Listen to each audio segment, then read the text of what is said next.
It's time to introduce you to our pet of the week. We're joined now by Stephen Tears from the Montgomery Humane Society. Who have you brought with you today? I've brought Taylor. Taylor's I'm assuming a bulldog lab mix, but we just like to say Alabama brown dog. Yes. As sweet as she could be. A good doggy. Oh, yeah. Turn, Taylor, so people can see your pretty face. Yes. There we go. No, this is the time of year a lot of folks like to buy animals as a Christmas gift. What's your advice before people do that? Always, our mindset is just do a little research.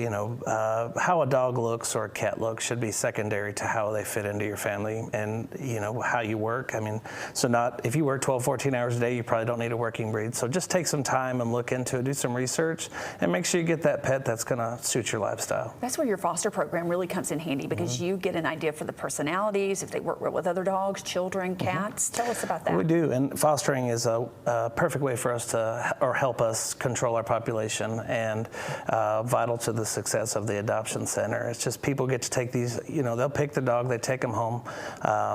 And we learn so much about them, how they are with kids in the car. Will they stay off the couch? Do they listen? Are they potty trained? It's all those questions that we can't answer at the time of adoption.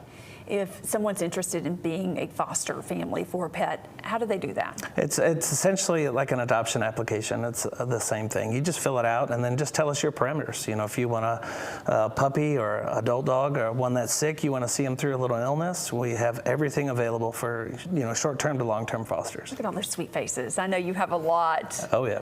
Right now. How are the conditions inside the shelter in terms of population? Doing great. It's high population, especially with like the 30 pounds and up, and we'll be running a special trying to move some of them through the Christmas season.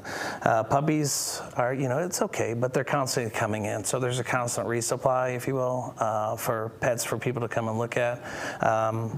Just always a busy time at the shelter. There's really no slow time. It's really been cold out there lately. If someone sees an animal outside, should they call y'all? Should they report that? Absolutely. The animal services officers have specific laws they can enforce. But if you're ever in question, call us at 490-622. The option is 1. You can speak to the dispatcher. If they happen to be on the phone, just leave a message.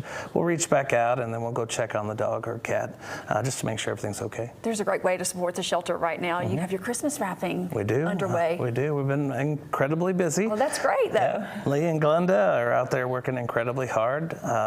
We had a big push yesterday with a number of presents, so people really support us and we couldn't be more thankful. What does that mean to you to get that support? Because they make a donation, depends on the package size, right? How much the cost is, and that goes right back into the shelter. It does. It goes right back into our ability to treat animals with illnesses, surgeries.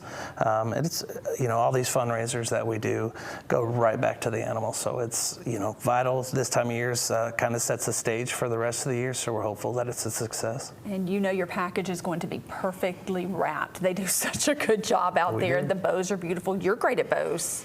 I am. Too. You get out there and help some as well. I do. I'm out there most every day trying to help get caught back up. Like I said, when there's a push, you might have 15 or 16 wagons full of gifts waiting to be wrapped. So it takes a team effort to get it knocked out. Are you still going to try to have your silent night this year? We're going to try, with the remodel and, all the fundraisers. We're going to do everything we can to get things back to normal. So we're going to give it our best go. That's awesome.